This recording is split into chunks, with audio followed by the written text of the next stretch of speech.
Hi, Pastor Steve here.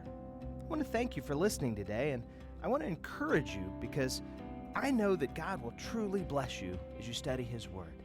So hey, let's get started. Hey church family, thanks for tuning in to this midweek devotion. We are continuing on in our series on men and women of the Old Testament. This week we are going to be looking at a man of the Old Testament. Now this man is not one that you would typically find in this type of series. However, there is an important lesson that we can learn from him today. Today's man of the Old Testament is Zerubbabel. So for those of you who may not know who Zerubbabel was, let's get a brief rundown on his life. Zerubbabel was the grandson of Jehoiakim, and Jehoiakim was imprisoned at first under the Babylonian captivity, and eventually he found favor in the eyes of the new king. So it's likely that the boy, Zerubbabel, benefited from his grandfather's favored status.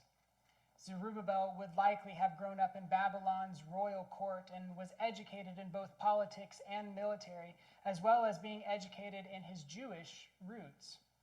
Zerubbabel found favor in the victorious Persian ruler and was eventually appointed governor over Judah and sent back to Jerusalem to rebuild God's temple. You can read a little bit about this in the first couple chapters of the book of Ezra, as well as some in Nehemiah and some more in Zechariah. For our focus today, we are going to be in the book of Zechariah, specifically Zechariah 4, verses 6 and 7. Today we are going to be looking at how Zerubbabel demonstrated godly enthusiasm. But first, let's read our verses. Zechariah chapter 4, verses 6 and 7. So he said to me, "This is the word of the Lord to Zerubbabel. Not by might nor by power, but by my spirit, says the Lord Almighty. What are you, O mighty mountain? Before Zerubbabel you will become level ground. Then he will bring out the capstone to shouts of God bless it. God bless it." We all dread failure. And really, who among us hasn't experienced it? I mean, think to the last time that you planned, you prepared for, and were passionate about something that just didn't go as you planned it. Or maybe it didn't happen altogether. Maybe it was a project at work that began well, but it got stuck on your things to do later list. Perhaps you planned to make family Bible study a priority in life, but it was incredibly busy.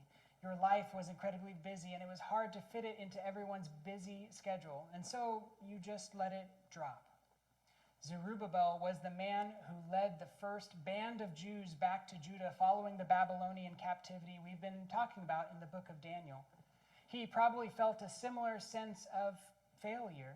He oversaw the reconstruction of the temple of God, and this project, it began well enough, but over a period of 16 years, people's enthusiasm for it began to wane. They were ready to leave it unfinished, a useless shell of a building sitting on the Temple Mount. It's not hard to imagine that Zerubbabel felt a deep sense of discouragement over how the project stalled and even was uncompleted.